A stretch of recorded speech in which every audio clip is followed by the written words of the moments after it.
Today, the Faculty of Environment's Ecology Lab will demonstrate how to use a light meter to measure lux. Light meters are used in science to measure light intensity in a particular area. This can give us an indication of how much light is coming into that area, as well as how much is being reflected out. The unit is connected to a photodetector, which has a cap that you will need to remove. The light meter has two options for measuring, lux or FC, which means foot candle. For this purpose, we want to use the lux option, which measures lumens per square meter.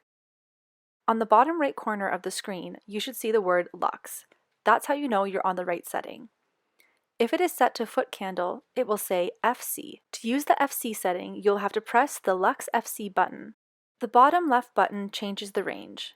The ranges are as indicated on the device: 200, 2000, 20,000, and 200,000 lux. Turn on the light meter by pressing the power button, and hold the photodetector flat on your palm, facing the direction of the maximum incoming light for your sample area. Make sure that it is not being shaded by yourself or others around you to ensure an accurate reading. If the value you're seeing on the screen is 1, then there is too much incoming light at the present range.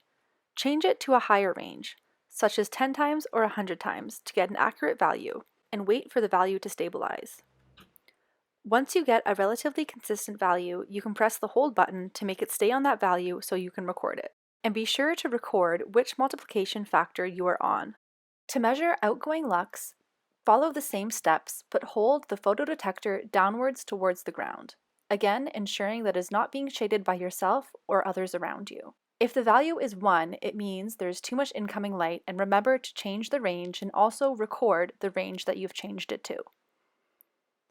When done, make sure you put the lid back on the photodetector, turn off the device, and put it safely back into its case.